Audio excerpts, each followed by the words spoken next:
आने वाले बंदे के पास जा पहुंचा। ह्यूंग ने उससे पूछा कि क्या आप मुझे बता सकते हैं कि जिस टेबल पे मैं बैठा हूं उसे कौन यूज करता था। उस बंदे ने ह्यूंग को जवाब देते हुए बताया कि वो एक ऐसे बंदे के द्वारा यूज किया जाता था जो सी सैट में 2 बार फेल हो गया था।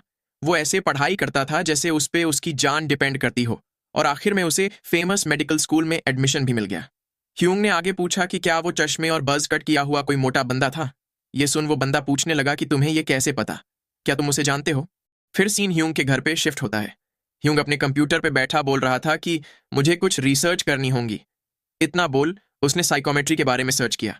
ये एक ऐसी एबिलिटी होती है जिसमें हम किसी चीज की पास्ट की मेमोरीज या उस चीज के ओनर की कोई स्ट्रांग मेमोरी पढ़ सकते हैं। लगता है मुझे ये एबिलिटी रिग्रेशन होते वक्त मिली है, लेकिन क्या मुझे इसके बारे में वाकई में खुश होना चाहिए। इतना बोल वो अपने पास पड़े यूना के वॉलेट को देखने लगा। फिर उसने तुरंत ही उसे टच कर लिया। ऐसा करते ही उसे वो अजीब फीलिंग फिर से होने लगी। वो वहां का नजारा देख इंप्रेस्ड हो गया। वो बोलने लगा कि इस बार तो यहां पर नंबर्स भी दिखाई दे रहे हैं, चलो नंबर 1 को सिलेक्ट करके देखते हैं। इतना बोल उसने नंबर 1 सिलेक्ट कर लिया। ऐसा करते ही उसे यूना और सियोक का किसिंग सीन दिखाई देता है। ये देख ह्यूंग मुंह बनाते हुए बोलने लगा कि शुरुआत का सीन ही इतना घटिया कैसे हो सकता है। कहीं मैंने अपनी बहन को बचाने के चक्कर में एक यंग लड़के का फ्यूचर तो बर्बाद नहीं कर दिया ना। मुझे वाकई में सियोक के लिए सॉरी फील हो रहा है। लेकिन तभी उसे जो ह्यूग का बुली करने वाला सीन याद आ गया। उसे याद कर ह्यूंग सोचने लगा कि ये बात अच्छी है कि ये सियोक है। अगर मैंने कुछ ना किया होता तो उसकी जगह जो ह्यूग होता। तभी कुछ देखकर वो सरप्राइज्ड हो गया। वो उन सीन्स के आखिर में दिखाई देने वाले नंबर्स देख सोचने लगा कि आखिर ये नंबर्स क्या चीज है। इतना सोच उसने उन नंबर्स को अरेंज करने की कोशिश की तो कोई तारीख निकलकर सामने आई। ये देख ह्यूंग ने सोचा कि ये जरूर वक्त को रिप्रेजेंट करता होगा। फॉर्चुनेटली इसके पॉसिबल कॉम्बिनेशंस बहुत ज्यादा नहीं है। मुझे कुछ टेस्ट्स करने होंगे। इतना बोल वो अपनी एबिलिटी के साथ एक्सपेरिमेंट्स करने लगा। थोड़ी देर बाद उसने अपने एक्सपेरिमेंट्स को समराइज किया। उसने कहा कि सबसे पहला तो ये कि मैं मेमोरीज तभी पढ़ सकता हूं जब मैं उस चीज को टच कर रहा हूं या उसके काफी करीब हूं। दूसरा ये कि पावरफुल मेमोरीज ज्यादा आगे होती है और फालतू की मेमोरीज या तो गायब हो जाती है या धुंधली होती है। तीसरा ये कि स्पेसिफिक टाइम तभी चूज किया जा सकता है जब वहां पर काफी सारी स्ट्रांग मेमोरीज या किसी टाइम से रिलेटेड कोई फीलिंग हो। चौथा ये कि फालतू की मेमोरीज पढ़ने के लिए मेरे पास उस मोमेंट से रिलेटेड कोई एक्यूरेट इन्फॉर्मेशन होनी चाहिए। आखिर मुझे ऐसी एबिलिटी कैसे मिल गई। तभी यूना वापस घर पहुंच गई। उसे देख ह्यूंग बोलने लगा कि डिजेनरेसी की भी कोई हद होती है। ये सुन यूना ने पूछा कि तुम कहना क्या चाहते हो। ह्यूंग ने उसे बताया कि तुम्हारे कान अभी भी गीले हैं, तो तुम्हारी फर्स्ट किस कैसी रही। ये सुन यूना एम्बेरस होकर पूछने लगी कि क्या सियोक ने तुम्हें बता दिया। ह्यूंग ने शातिर मुस्कान के साथ बताया कि मैं तो बस तुक्का लगा रहा था, लेकिन लगता है तीर निशाने पर लगा है। ये सुन यूना भड़कते हुए बोलने लगी कि चुप कर, अगर तुमने ये बात किसी को भी बताई तो ये अच्छा नहीं होगा। ह्यूंग ने भी मुंह बनाकर कहा कि अगर मुझे $10 मिले तो शायद ऐसा हो सकता है। ऐसे ही मजाक मस्ती करते हुए वो अपने बेड में लेट गया। वो थोड़ा परेशान होकर सोच रहा था कि मैं पढ़ाई नहीं कर पा रहा, क्योंकि जब भी मैं फोकस करता हूं तो मुझे काफी सारी मेमोरीज दिखाई देने लगती है। तो क्या इसका मतलब ये हुआ कि ये एबिलिटी फोकस करने से एक्टिवेट होती है। क्या मुझे इसके एक्सपेरिमेंट्स करने चाहिए। इसके बाद हमें ह्यूंग की स्कूल का सीन दिखाया जाता है। वहां खड़ा एक टीचर स्टूडेंट्स को एग्जाम खत्म होने पर कंग्रेचुलेट कर रहा था। स्टूडेंट्स ने भी एग्जाम खत्म होने पर चैन की सांस ली। वहीं ह्यूंग अपने डेस्क को टच करके फोकस करने की कोशिश कर रहा था। ऐसा करते ही उसे काफी सारे मैथ्स के फॉर्मूलाज दिखाई देने लगे। ये देख उसने मुस्कुराते हुए सोचा कि तो इसका मतलब मैं इसे ऐसे भी यूज कर सकता हूँ। ये तो मैंने जितना सोचा था उससे भी ज्यादा यूजफुल होगा। तभी किसी ने उसे आवाज लगाई। उसके क्लासमेट्स उसे बता रहे थे कि एक मेपल टेल्स नाम की गेम ट्रेंड में चल रही है। क्या तुम हमारे साथ उसे खेलने आना चाहोगे। मैंने सुना है कि वो काफी मजेदार है। ह्यूंग ने भी सोचा कि चूंकि अब मेरी एबिलिटी की वजह से पढ़ाई आसान हो चुकी है तो शायद मुझे भी थोड़ा मजा कर लेना चाहिए। इतना सोच उसने उन लड़कों के साथ जाने के लिए अग्री कर लिया। तभी उसके आगे की डेस्क पे बैठे किसी का पाउच गिर गया। ह्यूंग ने भी वो पाउच उठाने के लिए अपना हाथ बढ़ा दिया। उसने वो पाउच उस म्योंग नाम की लड़की की ओर वापस बढ़ा दिया। म्योंग ने भी पाउच लेते हुए ह्यूंग को थैंक यू बोला। ह्यूंग ने कहा कि थैंक यू की कोई जरूरत नहीं है। तभी म्योंग के उस पाउच को टच करने से उसे वापस से वही अजीब फीलिंग होने लगी।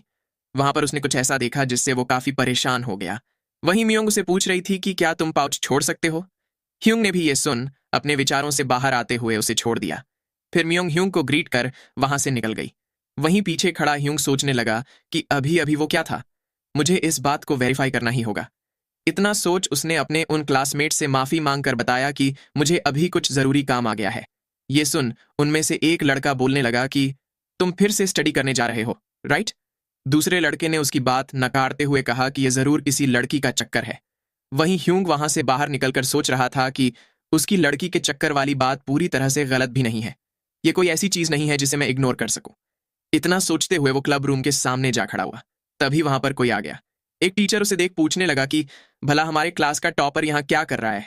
ह्यूंग ने भी उसे मिस्टर पार्क बुलाते हुए ग्रीट किया और बताया कि मैं मियोंग का इंतजार कर रहा हूँ। वो 1 घंटे से अंदर ही है।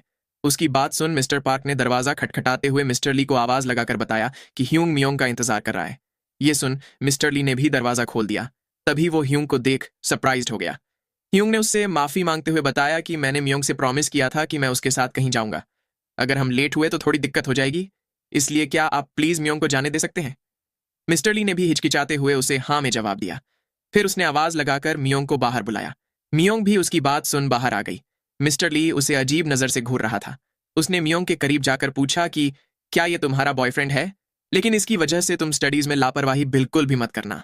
मियोंग ने भी उसे हाँ में जवाब दिया। तभी मिस्टर ली मियोंग को पकड़कर बोलने लगा कि मैं काफी मेहनत से तुम्हें एक्स्ट्रा क्लास पढ़ा रहा हूँ, राइट? मियोंग भी उसके ऐसा करने से काफी अनकंफर्टेबल फील कर रही थी। वहीं उस मिस्टर ली की हरकतें देख ह्यूंग मन ही मन बोलने लगा कि ये तो वाकई में एक खतरनाक कमीना है।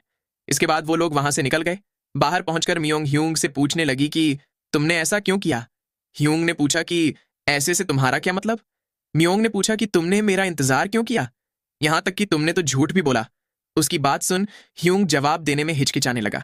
ये देख मियोंग बोलने लगी कि यह सरप्राइज की बात है कि क्लास का टॉपर भी हकलाता है। वहीं ह्यूंग सोच रहा था कि अब मुझे याद आया कि मेरी ओरिजिनल जिंदगी में मैंने इस लड़की से कभी बात नहीं की थी।